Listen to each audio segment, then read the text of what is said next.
you've provided a temporary domain name when creating a directory in Microsoft Azure, you can map it to your own custom domain using the functionality of Azure. For example, if we just simply go here, so here I'll be able to see that add a custom domain so that your users can sign in with familiar usernames. For example, if your organization owns contoso.com, users can sign in using Active Directory Azure AD with usernames such as joe@contoso.com, etc.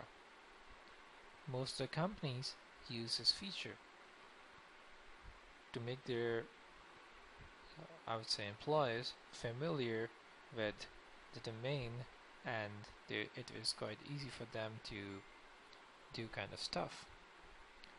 So I will simply click on add domain, and it says enter the name of the domain that your organization owns. So I'll simply just type in the name, and it says that to add a domain you must already own a domain name and have the necessary sign-in credentials to update the DNS record when your domain name registrar.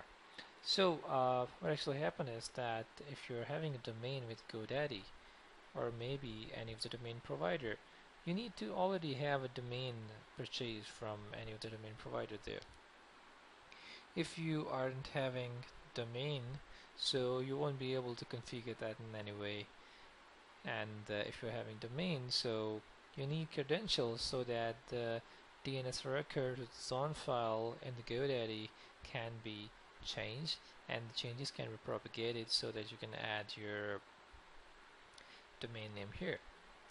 So for that, what you're going to do is that you can simply type in here, click on add. It will just move you to the respective domain provider, sign in there, change the zone file, or I would say the some of the records that you need to add in order to propagate the changes. And after you have done that, you'll be able to just map the custom domain.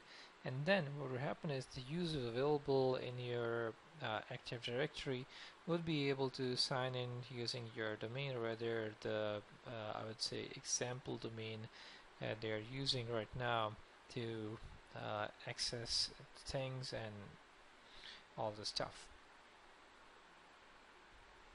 So in the next video we're just going to discuss about creating the users.